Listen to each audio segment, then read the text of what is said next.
আসসালামু আলাইকুম প্রিয় বন্ধুরা, কেমন আছেন? আশা করি ভালো আছেন।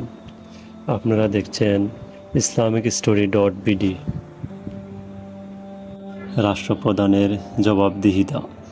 মুহাম্মদ বিন ওবাইদুল্লাহ হতে বর্ণিত, তিনি বলেন, একদা দ্বিতীয় খলিফা ওমর রাদিয়াল্লাহু তাআলা আনহুর নিকটে কিছু কাপড় আসলে তিনি সেগুলি হকদারগণের মাঝে বন্টন করে দেন। এতে আমাদের প্রত্যেকের একটি করে কাপড় পেল, কিন্তু তিনি নিজের দুটি কাপড় তৈরি করে একটি পোশাক পরিধান করে খুতবা দিতে মিম্বরে আরোহণ করলেন। কিন্তু শ্রোতাদের অন্যমনস্কতা লক্ষ্য করে তিনি জিজ্ঞেস করলেন, হে লোক সকল, তোমরা কি আমার কথা শ্রবণ করছো না? এমতা অবস্থায় বিখ্যাত সাহাবী সালমান ফারসি রাদিয়াল্লাহু তাআলা আনহু উঠে দাঁড়িয়ে বললেন, জি না, আমরা শ্রবণ করব না।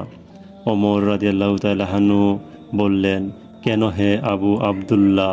তিনি বললেন, আপনি আমাদের একটি করে কাপড় দিয়েছেন, অথচ আপনি পরিধান করছেন দুটি কাপড়ের বড় পোশাক।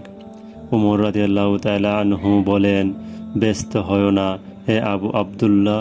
অতঃপর তিনি ছেলে আবদুল্লাহ বিন ওমর রাদিয়াল্লাহু তাআলা আনহু এর দিকে ইশারা করলেন। তিনি উঠে দাঁড়ালেন। অতঃপর ওমর রাদিয়াল্লাহু তাআলা আনহু বললেন, আমি আল্লাহর কসম করে জিজ্ঞেস করছি, আমার পোশাকে যে অতিরিক্ত কাপড় রয়েছে সেটা কি তোমার নয়?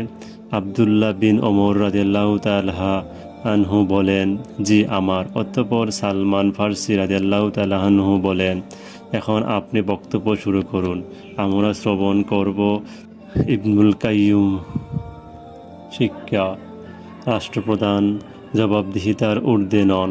তাকে পরকালে যেমন আল্লাহর কাছে তার দায়িত্ব সম্পর্কে জবাবদিহি করতে হবে, তেমনি দুনিয়াতেও তিনি জনগণের কাছে দায়বদ্ধ থাকবেন। আশা করি গল্পটি আপনাদের কাছে অনেক ভালো লেগেছে। যদি গল্পটি ভালো লেগে থাকে তাহলে লাইক, কমেন্ট, শেয়ার করতে ভুলবেন না।